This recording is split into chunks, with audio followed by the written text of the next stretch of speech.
قل إن كنتم تحبون الله فاتبعوني يحببكم الله ويغفر لكم ذنوبكم والله غفور رحيم।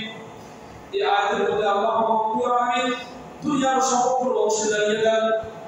কুল নবী আপনি জানিয়ে দিন, ইন কুনতুম তুহিব্বুনাল্লাহ, যদি তোমরা অর্থাৎ দুনিয়ার সকল অংশগুলো তুহিব্বুনাল্লাহ, আল্লাহকে ভালোবাসতে চাও, আল্লাহকে মহব্বত করতে চাও, ফাত্তাবিউনি, তাহলে তারা যেন আমি রাসূলকে অনুসরণ করে। সুবহানাল্লাহ, আল্লাহ জানিয়ে দিয়েছেন যে দুনিয়ার মানুষগুলো আমি আল্লাহকে ভালোবাসতে চাই, আমি আল্লাহর ভালোবাসা পেতে চাই, ফাত্তাবিউনি, তারা যেন আমি রাসূলকে অনুসরণ করে অনুকরণ করে।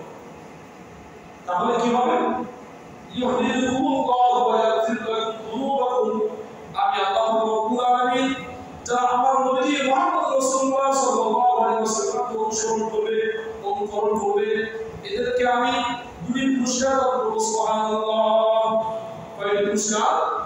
দুটি পুরস্কার। এক নম্বর যে ইউহিব্বুকুমুল্লাহ, আমি আমার নবী মুহাম্মদ রাসূলুল্লাহকে তারা যদি অনুসরণ করে, অনুকরণ করে, তার ইত্তিবা করে, তার পথকে অনুসরণ করে পুরো দুনিয়ার লোকরা সবাইকে বুঝাইতে পারে, তাহলে এক নম্বর পুরস্কার ইউহিব্বুকুমুল্লাহ, আমি আল্লাহ তাদেরকে ভালোবাসবো। সুবহানাল্লাহ, যদি আল্লাহ ভালোবাসা আমরা পেয়ে যাই, দুনিয়ার আরো কিছু আরো ভালোবাসা আমাদের অন্য যত ধর্মাও আছে, আমাদের কোনো সমস্যা আছে? কোনো সমস্যা নেই।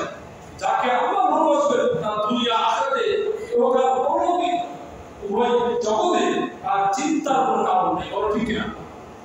আল্লাহ বলেন আমার নবী মুহাম্মদ রাসূলুল্লাহ সাল্লাল্লাহু আলাইহি ওয়াসাল্লামকে যদি অনুসরণ করতে কম, এক নম্বর পুরস্কার ইউহিব্বুকুমুল্লাহ, আমি আল্লাহ তাদেরকে ভালোবাসবো। সুবহানাল্লাহ, ওয়া ইয়াগফির লাকুম যুনুবাকুম, তারা দুনিয়ার জন্য চলতে ফিরতে উঠতে বসতে যত অপরাধ করে ফেলবে, নাফরমানি করে ফেলবে, ওয়া ইয়াগফির লাকুম যুনুবাকুম, আমার নবী মুহাম্মদ রাসূলুল্লাহ সাল্লাল্লাহু আলাইহি ওয়াসাল্লামকে অনুকরণ করার কারণে আমি তাদের জীবনের গুনাহগুলি মোচন করে দেব। সুবহানাল্লাহ, আল্লাহ পাক এই আয়াতের মধ্যে বলেছেন যে যদি দুনিয়ার মানুষগুলো আমি আল্লাহর ভালোবাসা পেতে চায়, তাহলে একটা সিঁড়ি, একটা মাধ্যম হোক আমার নবী মুহাম্মদ রাসূলুল্লাহ সাল্লাল্লাহু আলাইহি ওয়াসাল্লামকে মনে প্রাণে অনুসরণ করতে হবে, অনুকরণ করতে হবে।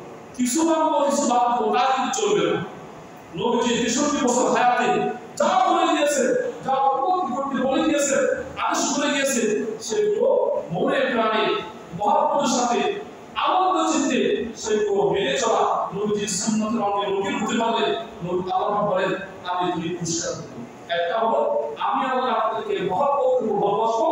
দুই নম্বর পুরস্কার ওয়ায়াগফির লাকুম যুনুবাকুম, আমি আল্লাহ তাদের জীবনের সহিলা গুনাহগুলো, সকল গুনাহগুলো আমি মাফ করে দেব। সুবহানাল্লাহ।